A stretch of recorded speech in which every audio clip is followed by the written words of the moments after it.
जागरण sports सुनने वाले तमाम श्रोताओं को श्रीजीत का नमस्कार। आइए बुलेटिन की शुरुआत करते हैं हेडलाइंस के साथ।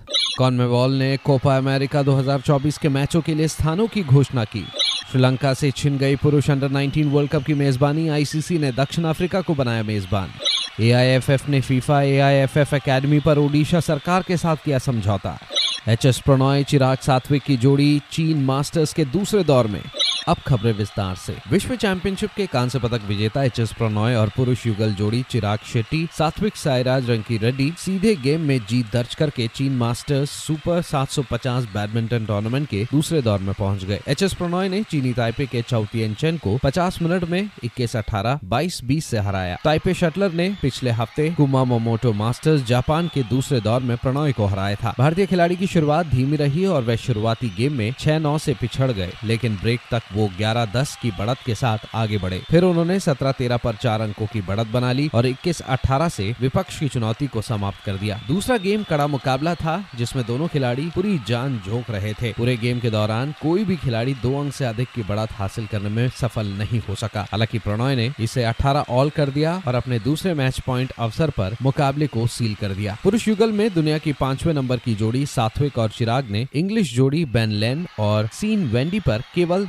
37 मिनट में 21-13, 21-10 से आसान जीत दर्ज की। वहीं महिला एकल में आकर्षि कश्यप दुनिया की 17वें नंबर की स्थानीय शटलर जोंग ही मैन से 33 मिनट में 12-21, 14-21 से हार गयी। अन्य भारतीय लक्ष्य सेन, किदाम्बी श्रीकांत और प्रियांशु राजावत आज पुरुष एकल में प्रतिस्पर्धा करेंगे। उधर अखिल भारतीय फुटबॉल महासंघ और उड़ीसा सरकार ने भुवनेश्वर में उड़ीसा फुटबॉल एकेडमी में एआईएफएफ फीफा टैलेंट एकेडमी स्थापित करने के लिए फीफा के वैश्विक फुटबॉल विकास प्रमुख आर्सेन वेंगर की मौजूदगी में एक समझौता ज्ञापन पर हस्ताक्षर किया। दोनों के बीच समझौता ज्ञापन पर एआईएफएफ अध्यक्ष कल्याण चौबे और उड़ीसा सरकार के खेल और युवा सेवा विभाग के आयुक्त सह सचिव आर विनिल कृष्णा ने हस्ताक्षर किए। इस मौके पर उड़ीसा के खेल मंत्री तुषार कांति बेहरा उपस्थित थे। समारोह के बाद वेंगर ने उभरते फुटबॉल खिलाड़ियों को देखा। उन्होंने प्रशिक्षण में शामिल कोच से भी बातचीत की।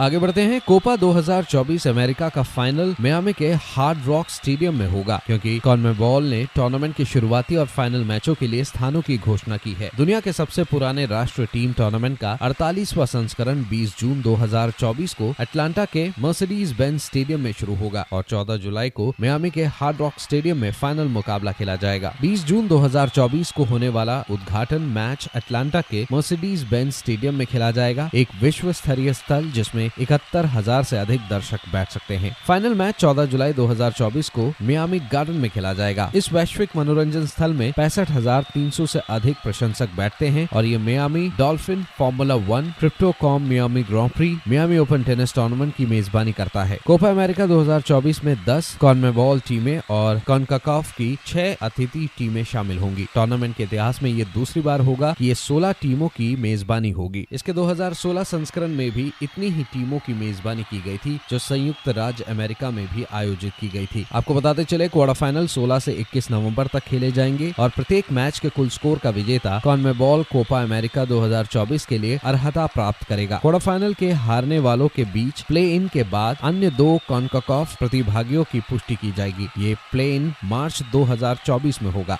अब खबर क्रिकेट की दुनिया से, जहां अंतर्राष्ट्रीय क्रिकेट परिषद के बोर्ड ने अगले साल होने वाले पुरुष अंडर 19 वर्ल्ड कप को श्रीलंका से दक्षिण अफ्रीका स्थानांतरित कर दिया है। आईसीसी के बोर्ड ने वैश्विक संचालन संस्था द्वारा श्रीलंका क्रिकेट को सरकारी हस्तक्षेप के कारण स्थायी रूप से निलंबित करने के 11 दिन बाद ये कदम उठाया। आईसीसी बोर्ड ने अहमदाबाद में बैठक करके एसएलसी के निलंबन और आयु वर्ग के इस शीर्ष टूर्नामेंट को स्थानांतरित करने की पुष्टि की। प्रतिभागी देशों को एसएलसी को निलंबित करने के बाद कुछ दिन पहले इस बारे में जानकारी दी गई थी। दक्षिण अफ्रीका ने 2020 में भी अंडर 19 विश्व कप की मेजबानी की थी। इस फैसले को अहमदाबाद में आईसीसी बोर्ड की बैठक में स्वीकृति मिली।